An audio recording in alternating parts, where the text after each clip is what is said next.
Yesterday, William Ruto hosted some Kiambu leaders at State House, Nairobi, a meeting that is already causing tension with some leaders from the mountain who are complaining they were never invited for that meeting.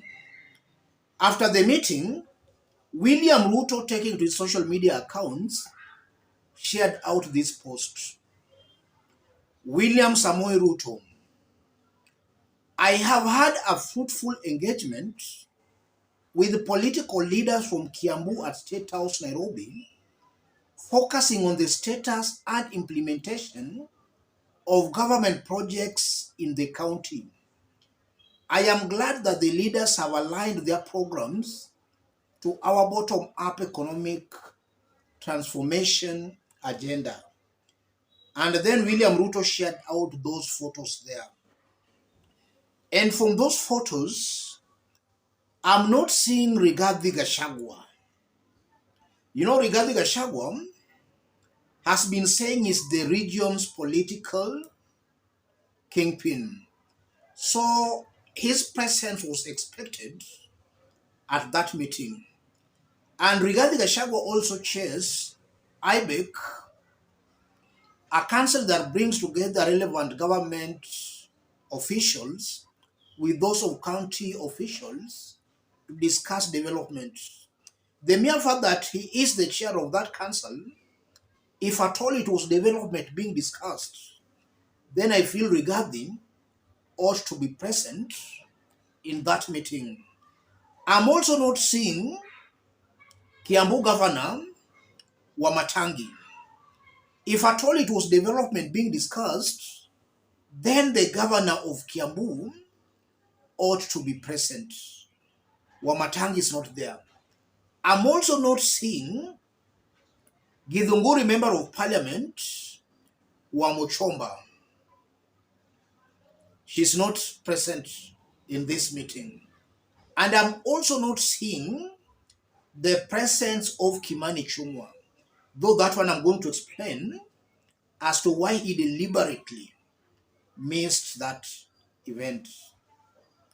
This meeting is already causing some tension. We've seen somebody alleging to be Moses Kuria actually threatening and attacking William Ruto just because of this. We'll discuss that in our next analysis. I want us to understand what's happening here, ladies and gentlemen.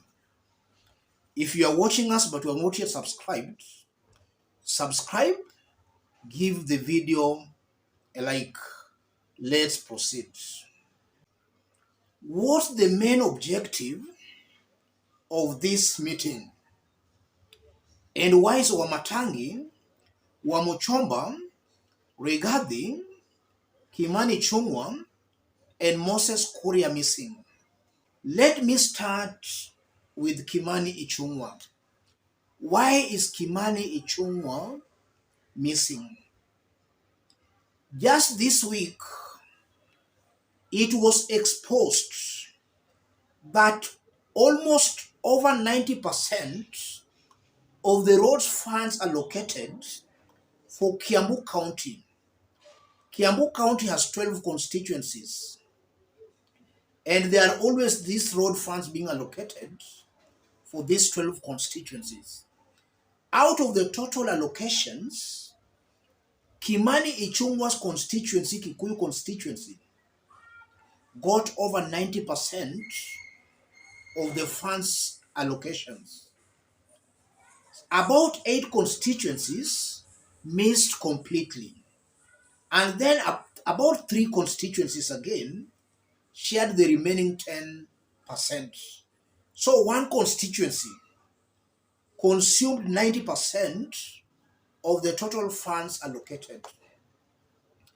I believe that's something that angered these Kiambu members of parliament, and that's why William Ruto might have invited them to State House.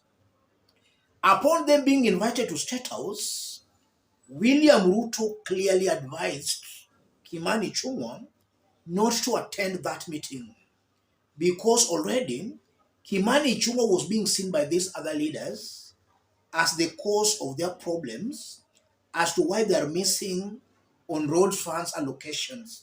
So William Ruto deliberately convinced Kimani Ichung'wah not to attend this meeting so that these other members of parliament who missed on their location cannot start suspecting some other things. So Kimani Ichung'wah's absence here was most definitely blessed and actually sanctioned by Ruto.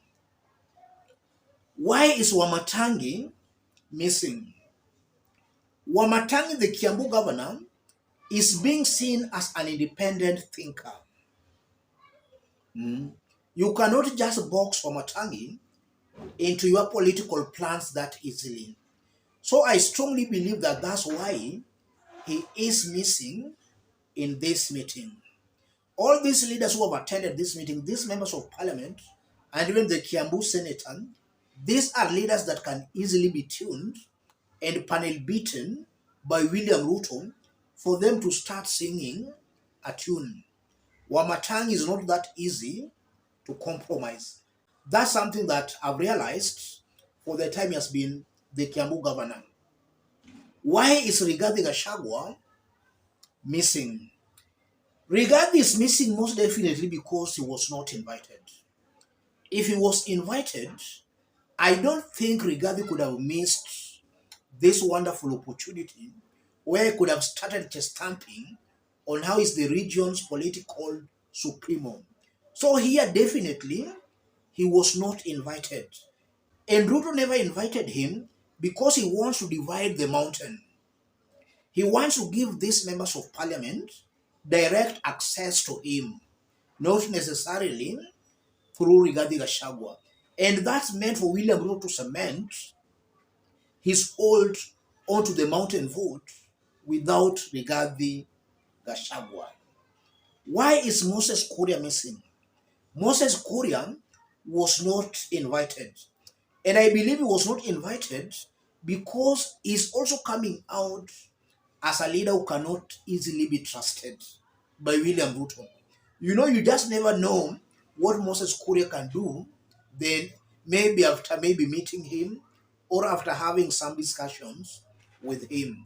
And already as a result of him not being invited for this meeting, there are already some political fireworks coming from his side, which we are going to discuss in our next video. Wamuchomba might have been invited, but most definitely Wamuchomba could not have attended this meeting because already she knew it was all about politics, no development at all being discussed here. Let's dig deeper into this, ladies and gentlemen. This meeting shows clearly how incompetent and how divisive William Ruto is. We have about 47 county governments. Will William Ruto invite all the 47 leadership into State House? Because now he has invited these Kiambu leaders, will he go about inviting all the 47 counties leadership into State House?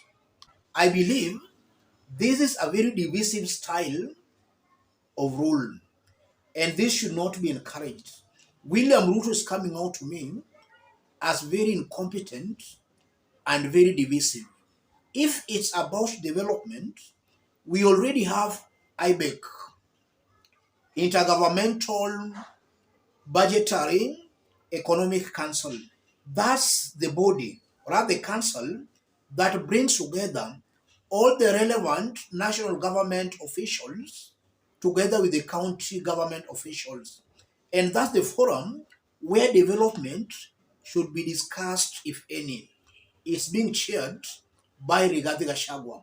So if William Ruto is serious about development, all these discussions should be discussed through IBEC, not summoning some leaders to State House. William Ruto is still nostalgic of the Moi era, where developments were being dished out at State House. Right now, we have a new constitution, and there are laid out procedures on how development should be discussed. And we all know that it's Parliament that is also allocating the funds. All these decisions, or rather, all these discussions, should be channeled through the relevant bodies and councils, not State House. And again, here, I'm seeing a William Ruto who has already started 2027 campaigns in earnest. This is just a way of campaigning. He knows that most of these leaders are not happy on how roads funds have been allocated. So most definitely, he invited them at State House to cheat them. And I know most of these leaders will actually give in to William Ruto's lies. They'll be cheated that, we'll also disburse some funds to your constituencies. These are all lies. William Ruto is taking political advantage of the immaturity of some of these leaders. Most of them are first time members of parliament. Some are totally naive and very clueless. If they see the president or they meet the president, they think they've met God. Some of them are very naive ladies and gentlemen. This goes on to confirm, as I conclude, that William Ruto is not serious about development. All he's interested in is how he will win 2027 political contest. In our next analysis, we are going to have a look at some outbursts allegedly that have come from Moses Kuria. Let's meet in our next analysis. Thank you. God bless you. God bless Kenya.